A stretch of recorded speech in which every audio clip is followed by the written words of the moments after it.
কিছু মনে করবেন না, অপারেশন সিন্দুর এই নামটার সঙ্গে ভারতীয়ত্ব নেই, আছে হিন্দুত্ব। এর মধ্যে হিন্দুত্ববাদী প্রচার ছেড়ে ভারতীয়বাদ প্রচার করুন। আমাদের দেশে এই সন্ত্রাসবাদী আক্রমণগুলো ঠিক ভোটের মুখোমুখি কেন ঘটে, এটা আমাদের অনুসন্ধান করা দরকার। নির্বাচনের সঙ্গে এই ঘটনাগুলির কি যোগাযোগ আছে, এইভাবেই রাজ্যসভায় গর্জে উঠলেন সিপিএমের রাজ্যসভার সদস্য বিকাশ রঞ্জন ভট্টাচার্য। চলুন বিকাশ রঞ্জন ভট্টাচার্য ঠিক কি বললেন শুনুন।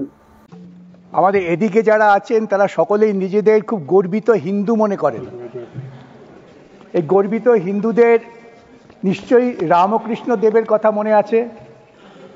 রামকৃষ্ণ দেব বলতেন, তোমার আঙুল যখন একটা আঙুল অন্যদিকে তাকাচ্ছ তখন তিনটে আঙুল তোমার দিকে আছে। অর্থাৎ অন্য লোককে অভিযুক্ত করার আগে নিজেকে সংশোধন করার চেষ্টা করো। আমরা কি দেখতে পেলাম, ভারতবর্ষের বুকে সন্ত্রাসবাদকে দমন করার জন্যে আমাদের দেশে অনেক ব্যবস্থা নেওয়া হয়েছে, কিন্তু কয়েকটা অদ্ভুত কোইন্সিডেন্স। পুলওয়ামা ঘটেছিল একটা নির্বাচনের আগে, পহেলগাঁও ঘটল আরেকটা নির্বাচনের আগে। তো আমাদের দেশে এই সন্ত্রাসবাদী আক্রমণগুলো ঠিক নির্বাচনের মুখোমুখি কেন ঘটে, এটা একটা আমাদের অনুসন্ধান করা দরকার। এই নির্বাচনের সঙ্গে এই ইনসিডেন্টের কি যোগাযোগ আছে, সন্ত্রাসবাদকে দমন করতে গেলে সেটা বুঝতে হবে। আমরা আজ পর্যন্ত জানতে পারলাম না পুলওয়ামায় কি ঘটেছিল, পুলওয়ামার জন্য কারা দায়ী হয়েছিলেন। কিন্তু পুলওয়ামার পর একটা সার্জিক্যাল স্ট্রাইক হয়ে গেল এবং তখন বলা হলো, আজকে যা বলা হচ্ছে একই কথা বলা হলো, পাকিস্তানের কোমর ভেঙে দিয়েছি, সন্ত্রাসবাদ শেষ করে দিয়েছি, এখন আমরা গর্বিত ভারতবাসী, আপনাদের আর কোনো চিন্তা নেই। আমরা ডিমনিটাইজ করেছি। কেন ডিমনিটাইজ করলাম না, সন্ত্রাসবাদের কোমর ভেঙে দেব। আমরা আর্টিকেল 370 তুলে দিলাম, ভারতবর্ষের অতীত ইতিহাসের ঐতিহ্যকে ধ্বংস করলাম। কাশ্মীরি স্বাধীন রাজ্যের সঙ্গে ভারতবর্ষের যোগাযোগের সূত্র ছিল আর্টিকেল 370, সেটা তুলে দিলাম। কেন? সন্ত্রাসবাদ চলে যাবে। আজকে তো আমাদের ভাবতে হবে যে এই সন্ত্রাসবাদ গেল না সন্ত্রাসবাদকে আমরা নতুন করে উজ্জীবিত করলাম। আজকে আবার পহেলগাঁও ঘটে গেল। পহেলগাঁও ঘটলো ঠিক একটা নির্বাচনের মুখোমুখি, যখন বিজেপি বিহারে খুব বিব্রত, তখন ঘটিয়ে দেওয়া হলো এই আবেগটাকে আবার নির্বাচনে কাজে লাগাবার জন্যে। চেয়ারম্যান সাহেব, প্রথম যখন অল পার্টি মিটিং হয়, সেই পার্টি মিটিংয়ে সিপিআইএম এর পক্ষ থেকে আমি ছিলাম, আমরা পরিষ্কার বলেছিলাম কেন্দ্রীয় সরকার সন্ত্রাসবাদকে, সন্ত্রাসী ইন্ডিভিজুয়ালকে না, সন্ত্রাসবাদকে দমন করার জন্য যে ব্যবস্থা নেবে সমর্থন করব, কিন্তু ওই যুদ্ধবাজ হলে চলবে না। ওই জিঙ্গোইজম ভারতবর্ষের কৃষ্টির সঙ্গে খাপ খায় না। ভারতবর্ষ পৃথিবীর বুকে পরিচিত একটি শান্তিপূর্ণ দেশ, ননারায়ণ মুভমেন্টের নেতা, তাই সবাই ভারতবর্ষকে সম্মান করে। তা আর্টিকেল 370 হওয়ার পরেও কিন্তু সন্ত্রাসবাদ দমন হয়নি। আর সঙ্গে সঙ্গে কি হলো, আক্রমণ হওয়ার সঙ্গে সঙ্গে গোটা দেশ জুড়ে মানুষের মধ্যে বিভাজনের জন্য বিজেপি আইটি সেল প্রচারে নেমে গেল। হিন্দু দেখে দেখে খুন করা হয়েছে। কে দেখেছেন বাবা? যিনি দেখেছিলেন তখন তিনি কোথায়?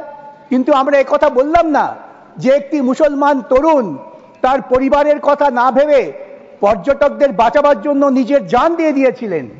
এটার মধ্য দিয়ে গোটা দেশের যে ভারতীয়ত্ব সেটা প্রকাশিত হয়েছিল, তাকে আমরা সম্মান জানালাম না, আমরা দেশের ভেতরে বিভাজন তৈরি করলাম। দেশের ভিতরে বিভাজন তৈরি করে কি সন্ত্রাসবাদকে আটকানো যায়? যায় না। তাই ভারতবর্ষের মানুষ তখন দেখলেন যে এটাকে একটা হিন্দুত্ববাদী প্রচারের ঢঙে নেওয়া হচ্ছে। কিছু মনে করবেন না, অপারেশন সিন্দুর এই নামটার সঙ্গে ভারতীয়ত্ব নেই, আছে হিন্দুত্ব। তো হিন্দুত্বকে সামনে এনে কখনো গোটা ভারতবাসীকে নিশ্চিত আশ্রয় দেওয়া যায় না, যতই আমরা বড় বড় কথা বলি না কেন। আমরা দেখলাম আক্রমণের পর তারা বললেন অপারেশন সিন্দুর আমরা সব শেষ করে দিয়েছি, গোটা পৃথিবী আমাদের সঙ্গে আছে, গোটা পৃথিবী যদি তোমার সঙ্গে থেকে থাকবে।